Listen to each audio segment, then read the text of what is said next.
말씀입니다. 시편 33편 6절에서 9절까지의 말씀.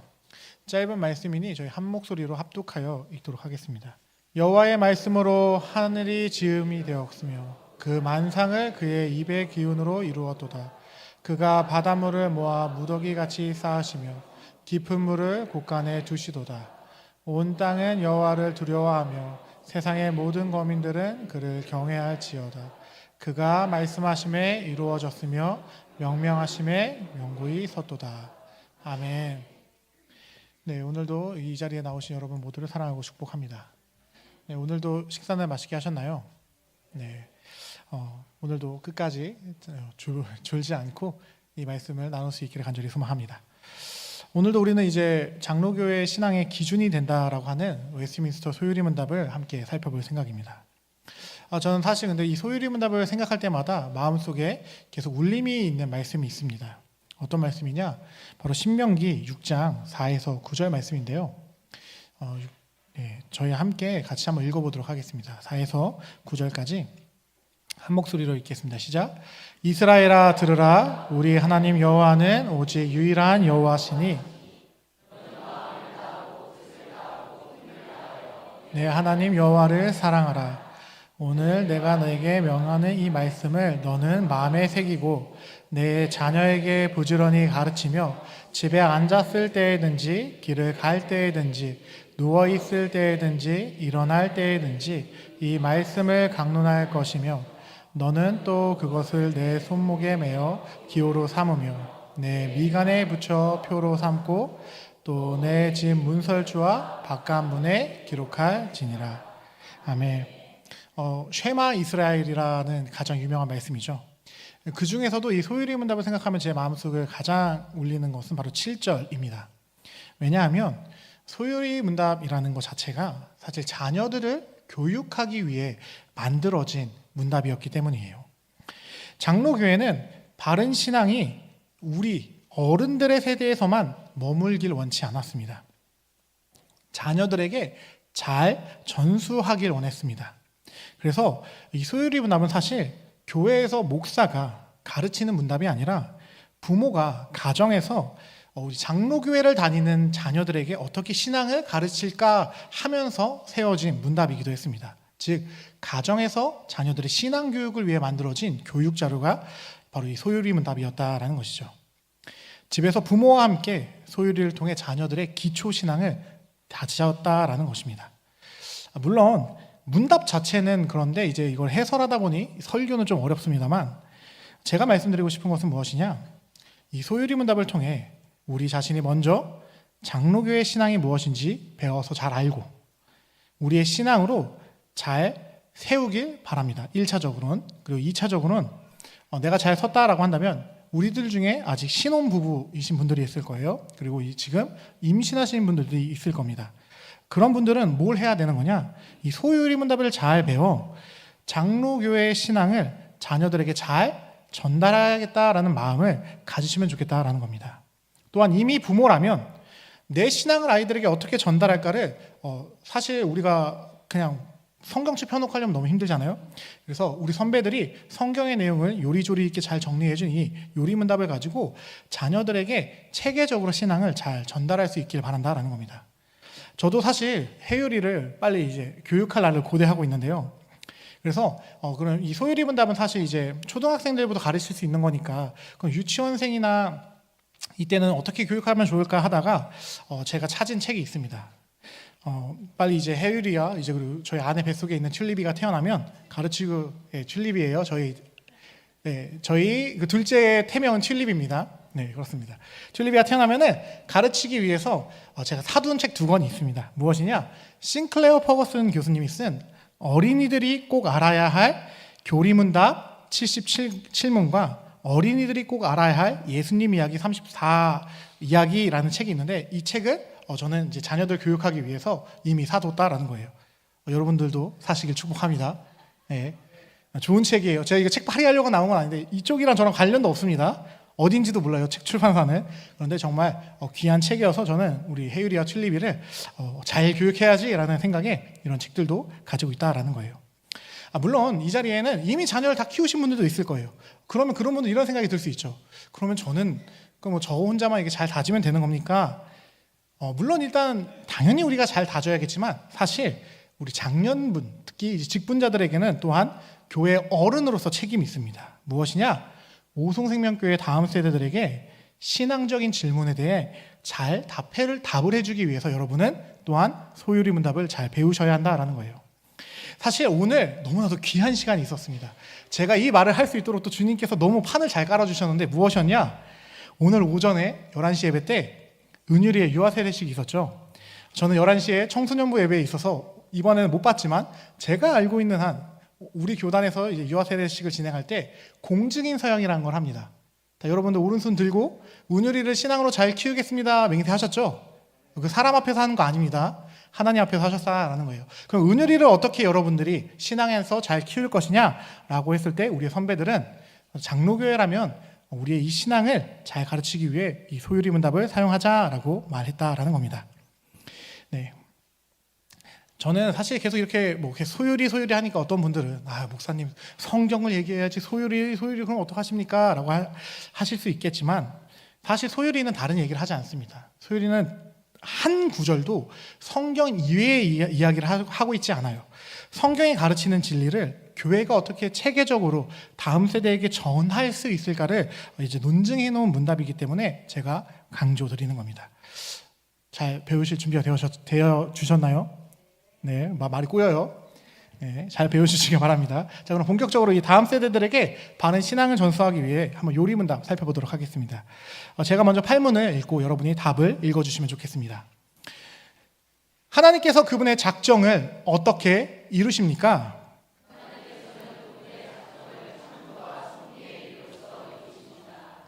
네, 8문은 이제 앞으로 이야기할 그 작정에 대해서 다루기 시작합니다. 이 작정이 역사 가운데서 하나님은 창조와 섭리로 이루었다라는 걸 이야기하죠. 저는 그래서 이 지점에서 다시 한 번 더 여러분에게 이걸 좀 질문하고 싶습니다. 여러분, 우연이라는 건 이 세상에 존재할 수 있을까요? 아마 많은 분들이 우연 존재할 수 있는 거 아니에요? 라고 생각할 수도 있고 어떤 분들은 우연이 있을 수 없죠? 라고 생각하는 분도 있을 것 같습니다. 저는 여기서 좀 담대하게 선포하고 싶습니다. 제가 보는 66권의 성경에서는 단 한 차례도 우연이나 운의 개념을 가르치고 있지 않다라고 여러분들에게 말씀드리고 싶어요. 우리는 사실 지난주 7문을 통해서 세상에 우연처럼 보이는 일들도 삼위일체 하나님의 뜻 아래에 있음을 살펴보았습니다. 만일 어떤 일이 여호와의 뜻과 상관없이 이루어진다라고 한다면 그것은 더 이상 섭리 아래에 있지 않다라는 뜻이에요. 근데 이것은 성경이 가르치지 않는 바입니다. 성경은 우리 눈에 우연처럼 보이는 일조차도 여호와 하나님의 다스리심 밖에 있지 않다라고 말하고 있다라는 겁니다. 저도 압니다. 인간은 쉽게 좋은 일이 있으면 운이 좋았어, 운이 나빴어. 어떤 사람들 영어로 럭키, 럭키 가이 이런 거 많이 한다는 거 알아요. 또 예기치 못하게 누구를 만났을 때는 우연히 만났어 라고 말한다라는 거 잘 알고 있습니다. 그런데 그 좋은 일도 나쁜 일도 우리 인생에 벌어지는 일들은 모두 하나님의 세심한 다스림 안에 있다라는 것을 기억해 주시기 바랍니다. 이는 제 주장이 아니라 성경이 분명히 가르치는 바입니다. 여러분, 제비뽑기 잘 아시죠? 제비뽑기의 결과 우연일까요? 많은 분들이 우연이다라고 많이 생각할 것 같아요. 내가 어떻게 뽑힐지 모르는 거 안에 손가락 집어넣고 이거 뽑는 거니까. 자, 그런데 성경은 제비뽑기에 대해서 무엇이라 이야기하고 있는지 한번 보도록 하겠습니다. 잠언 16장 33절 말씀입니다. 시작. 제비는 사람이 뽑으나 모든 일을 작정하기는 여호와께 있느니라. 가장 인간의 눈에는 우연처럼 보이는 제비뽑기조차 사실 그 이미 결정된 것은 하나님의 손에 있다라는 것을 보여주고 있습니다. 그렇기에 저는 오늘 이후로 우리 삼위일체 하나님을 온전히 잘 섬기기를 소망하는 오송생명 교인들의 성도님들의 삶에서 이제 운과 우연이란 말을 이제 사용하지 않으시길 좀 축복합니다. 사실 너무 습관처럼 저도 나와요. 저도 가끔 가다가 운이 좋아서 이런 얘기 할 때가 있어요. 근데 그렇게 해놓고 아차 싶은데 이제 우리가 조금 아차 싶어졌으면 좋겠다라는 말씀을 드리는 겁니다. 그래서 제가 한번 엄청 고민을 해봤어요. 우리 도대체 운이 좋아서, 운이 나빠서 대신 우리가 할 수 있는 말이 무엇이 있을까? 성경적인 표현이 뭐가 있을까 고민하다가 완벽하진 않을 수도 있어요. 마음에 안 드시면 여러분의 표현으로 바꿔도 되는데 제가 한번 제시해 드려 보도록 하겠습니다. 좋은 일이 있을 때 이렇게 말했으면 좋겠습니다. 여호와께서 은혜를 베푸셨다. 이 일은 여호와께서 나에게 은혜를 베푸셨구나 라고 우리가 받아들였으면 좋겠고, 어려운 일, 안 좋은 일을 만났을 때는 운이 나빠서가 아니라 이 일조차도 삼위 하나님 뜻 밖에 있지는 않을 거야 라는 믿음으로 우리가 고백할 수 있기를 소망합니다. 이게 마음에 안 드시면 여러분의 이런 비슷한 표현으로 바꾸셔도 돼요. 그러나 우리가 언제나 모든 것이 하나님의 선한 통치 안에 있다는 것을 믿으며 나아갔으면 좋겠다라는 겁니다. 근데 제가 또 이렇게만 말해놓으면 여러분들이 그런 분은 없겠지만, 그럼 이제 앞으로 저희 인생은 제비뽑기로 결정해도 되는 겁니까? 이렇게 말하시는 분이 있을까봐 그거 부분만 말하고 넘어가려고 하는데, 저는 오늘 여러분의 인생의 결정을 제비뽑기로 결정하라고 말씀드리는 게 아니에요. 성경이 말하고 싶은 핵심은 제비뽑기처럼 가장 우연처럼 보이는 일조차도 하나님의 작정과 섭리에 밖에 있지 않다는 겁니다. 그러므로 우리는 제비로 여호와의 뜻을 찾으려고 하는 사람들이 아니라 말씀에 순종하는 사람들이 되어야 한다는 것을 꼭 기억해 주시길 바랍니다. 아멘이십니까? 할렐루야. 자, 그럼 이제 이 모든 것을 잘 이해했다면 이제 우리가 궁금해해야 되는 지점이 있어요. 에베소서 말씀에 보면 이런 말씀이 있습니다. 모든 일을 그의 뜻의 결정대로 일하시는 이의 계획을 따라.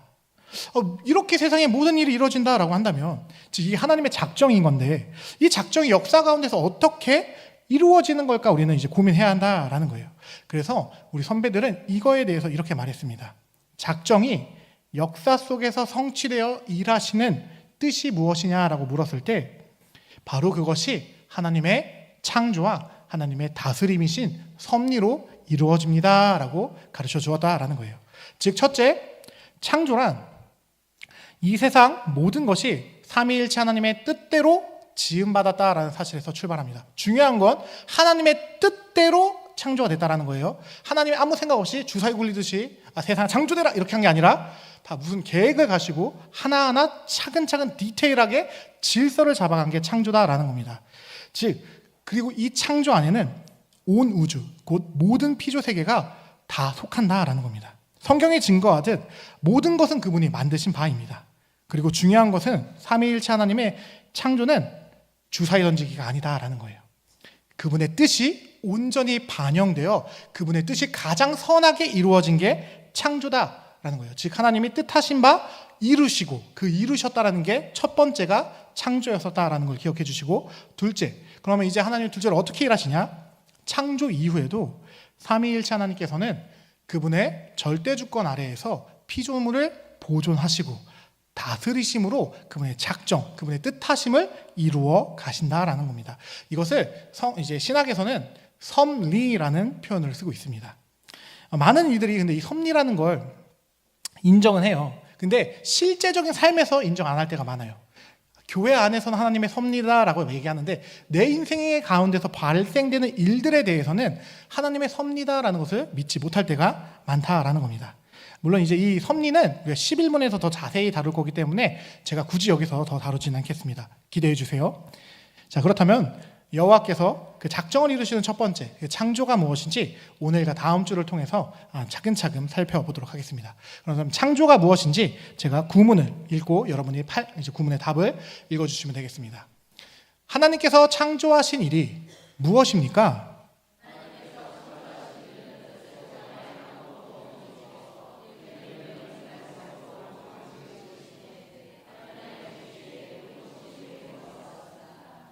아멘. 소위 문답 구문은 7문에서 배운 작정이 역사 속에서 제일 처음에 역사라는 것이 시작되면서 어떻게 성취되었는지를 보여줍니다. 바로 창조죠. 그리고 이에 대해서 우리 선배들은 성경대로 삼위일체 하나님께서는 창조를 통해 만물의 시작을 여시고 그의 뜻이 역사 가운데서 이루어지게 하셨다라고 가르칩니다. 창조란 삼위일체 하나님의 뜻이 온전히 반영된 첫 사역이다라는 거예요. 그래서 요한계시록 4장 11절을 통해 이렇게 말하고 있습니다. 함께 읽어보겠습니다. 시작. 우리 주 하나님이여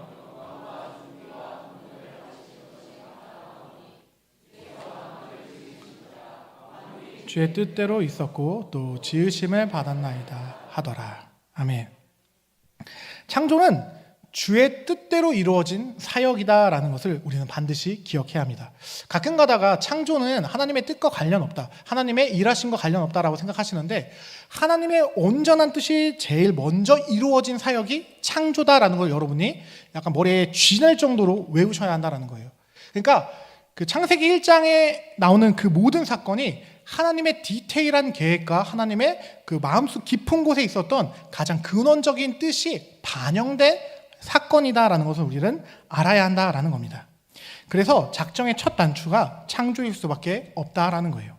그리고 삼위일체 하나님의 창조에 속하지 않은 건 하나도 없다라는 것을 우리는 기억해야 합니다.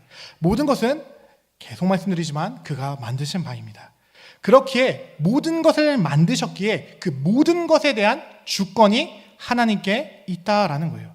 여기서 중요한 포인트는 삼위일체 하나님께서 온 우주를 아무것도 없는 중에 곧 무에서 그분의 능력의 말씀으로 창조하셨다라는 거예요. 우리로서는 상상도 못할 일입니다. 그렇죠?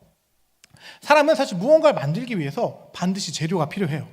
제가 보는 이 성경책만 해도 이 성경책을 찍어내기 위해서는 뭐 가죽도 필요하고 종이도 필요하고 잉크도 필요하고 뭐 자크를 만들면 금속도 필요하고, 뭘 만들려고 하든 인간은 재료가 있어야지 그 재료를 가공해서 창조물을 만들어낼 수 있습니다. 심지어 우리가 지금 예배드리고 있는 예배당도 어느 날 갑자기 인간이 막 있어라 이렇게 한다고 만들어지는 게 아니잖아요. 건축가들이 뭐 기초공사를 하고 뭐 철근 콘크리트를 세우고 해서 만들어야지 만들 수 있다는 겁니다. 즉 재료가 없이는 인간은 무엇도 만들 수 없어요. 그런데 우리가 믿는 삼위일체 하나님께서는 해와 달과 별과 땅과 바다를 만드실 때 재료가 필요 없었다라는 거예요. 이것이 엄청 놀라운 사실입니다. 심지어 이 빛이라는 걸 만들 때도 인간은 빛을 만들려면 뭐 성냥을 키든지 아니면 나무를 태우든지 뭐 안에 전기를 통해서 빛을 만들어내든지 어쨌든 빛 하나를 만들려고 해도 우리는 엄청난 것들이 필요한데, 하나님은 빛을 처음 만드실 때 광원이 없이 빛을 만드셨어요. 이것이 놀라운 사실입니다. 태양이나 별이 있기도 이전에 하나님은 그냥 빛이 있어라라는 말 한마디로 빛이 어디에 있어야 될지도 모르는 그 빛이 그냥 존재했다라는 거예요. 이것이 엄청난 놀라운 사건입니다. 근데 이게 어떻게 가능할까요? 하나님이 전능하시기 때문이다라는 겁니다. 그분의 권능엔 불가능이란 없습니다. 우리가 이 사실을 잘 이해해야 돼요. 그분은 불가능이 없는 분이다. 그분은 모든 것을 할 수 있는 분이다. 그렇기 때문에 그분은 없는 것 가운데서도 모든 것을 존재하게 할 수 있는 분이다라는 것을 여러분이 믿을 수 있어야 한다는 겁니다. 아멘이십니까? 예, 감사합니다. 예, 우리 믿어야 돼요. 우리가 믿는 삼위일체 하나님께서는 아무것도 없는 중에 오직 말씀을 통하여 이 모든 세계를 존재하게 하십니다.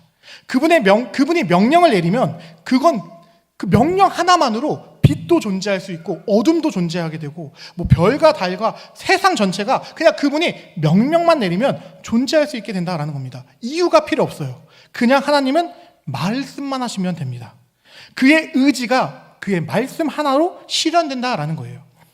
여러분 이제 뭐 그 귀신의 집 같은 거 가보신 적 있나요? 너무 거룩하셔가지고 그런 데 잘 안 들어가시나요? 저도 가본 적은 없는데 저는 약간 좀 무서움이 좀 많은 사람이라, 무서움이 많다기보다는 깜짝 놀래키는 거 별로 안 좋아하는 사람이라 그런 잘 안 갔는데, 그런 어두운 공간에 들어가면 사람이 제일 먼저 뭘 찾죠?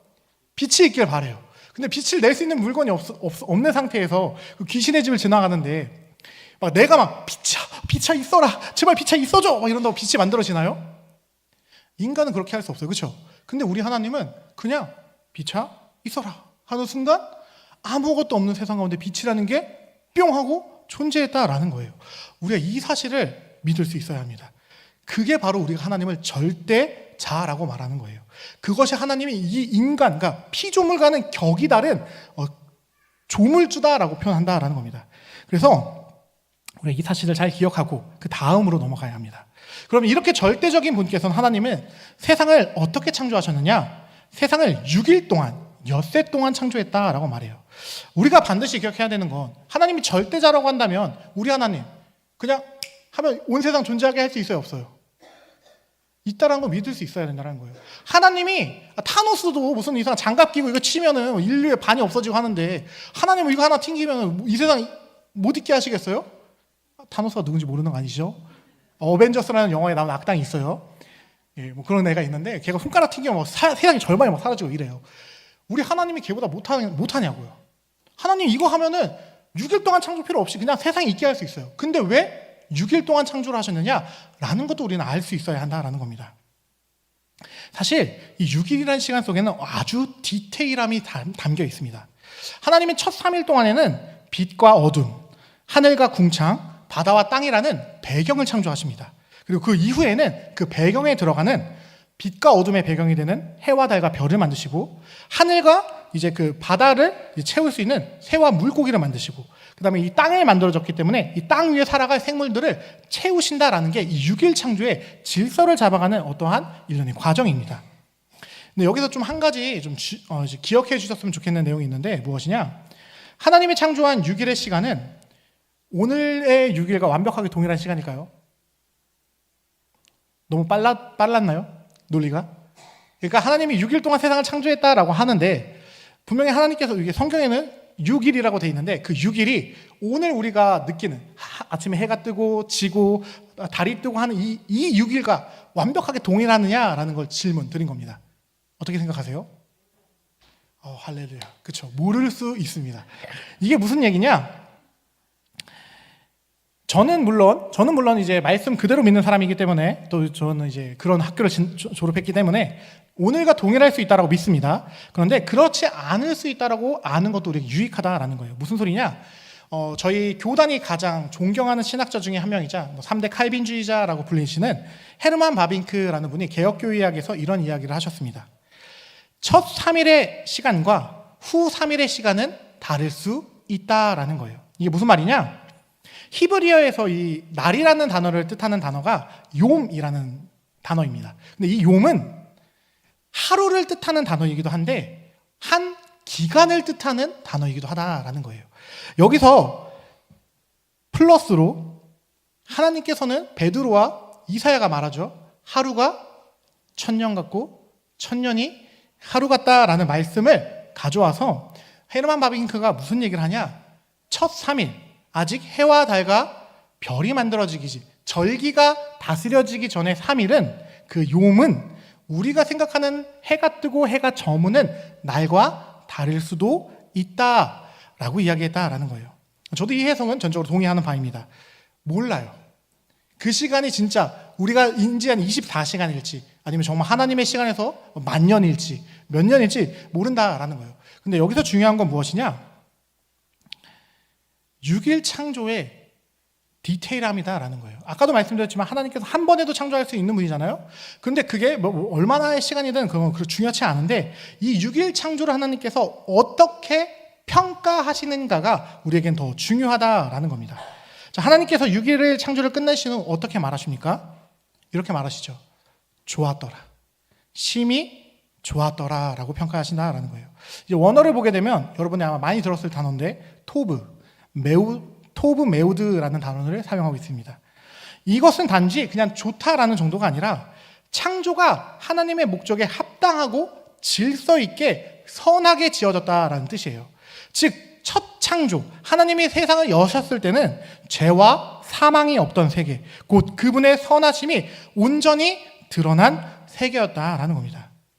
네, 하나님은 창조에서 중요한 것은, 이 하나님의 창조에서 중요한 것은 사실 날짜고 뭐고 그런 것보다 하나님께서는 질서 있게 세상을 만드셨구나라는 것이 훨씬 더 중요하다라는 거예요. 왜냐? 창세기 1장 2절에 보면 이런 말씀이 나옵니다.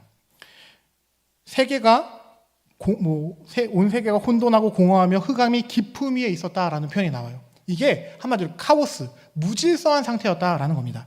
그런데 이 무질서를 하나님께서 뭐 하신 거냐? 6일의 시간을 가지고 하나님께서 그 질서를 잡아갔다라는 걸 이야기하고 있다라는 거예요. 즉, 하나님이 보시기에 선한, 토부한 상태를 만들어 가셨다라는 게 사실 이 창세기 1장에 말하는 가장 핵심이다라는 겁니다. 이것을 빼고 무슨 과학으로 보려고 하고, 이걸 빼고 무슨 어떠한 신화로 보려고 하고, 이런 태도는 사실 하나님이 원하는 태도는 아니다라는 거예요. 하나님이 말씀하고 싶은 건 하나님의 세계가 얼마나 아름다웠는지, 하나님이 만든 이 세계가 얼마나 선한 공간이었는지를 히브리어로는 느껴지게끔 쓰셨다라는 겁니다. 그래서 우리가 이것을 보면서 하나님께서 뜻을 바라시면 하나님의 선한 뜻이 온전히 이루어지는 거구나. 우린 창조를 통해서도 그것을 볼 수 있어야 한다라는 거예요. 무슨 말인지 아시겠죠? 너무 어렵지 않으시죠? 예. 그럼 계속 가보도록 하겠습니다. 이제 마지막으로 그렇다면 하나님께서는 왜 창조하셨는지를 한번 생각해 보려고 합니다. 그리고 이제 설교를 마무리할 건데, 소유리 문답은 인간의 제일된 목적이 삼위일체 하나님을 영화롭게 하고 영원토록 그를 즐거워하는 것이다 라고 우리에게 가르쳐 주었습니다. 그렇다면 인간만 하나님을 즐거워하고 영화롭게 해야 될까요? 아니겠죠. 하나님이 인간을 창조하면서 그걸 인간에게 요청했다면 이 세상도 동일한 목적을 갖는다라는 거예요. 즉 인간이 삼위일체 하나님의 영광을 존재한다면 이 세계 동안 하나님의 영광을 드러내도록 지음받았다라는 겁니다. 그래서 이 부분에 대해서 위대한 목회자이자 신학자였던 조나단 에드워즈는 그의 책 천지창조의 목적에서 이렇게 묻습니다. 하나님은 왜 세상을 창조하셨는가? 그리고 이렇게 결론을 내려놓습니다. 삼위일체 하나님께서 세상을 지으신 궁극적인 목적은 자기 영광을 나타내기 위함이다 라는 거예요. 삼위 하나님께서 무언가 부족해서 세상을 만들지 않으셨습니다. 무언가 아쉬워서 창조하신 것도 아닙니다. 이미 완전하시고 충만하신 여호와께서 자신의 영광을 드러내기 위해 이 세상을 창조하고 지으셨다라는 거예요. 그런데 여기서 말하는 영광은 단지 여호와께서 영광 받으신다라는 말로 끝나지 않습니다. 여호와께서는 자신의 영광을 나타내시고 피조물로 하여금 그 영광을 보고 알게 하시고 그 영광 안에서 기뻐하게 하신다라는 겁니다. 그리고 마침내 그 영광을 본 피조물이 찬송으로, 찬양으로 응답하게 하신다라는 거예요. 이게 바로 하나님이 세상을 천지창조한 목적이다라는 겁니다. 그래서 창조를 바르게 아는 사람은 결국 자기 자신을 높이지 못합니다.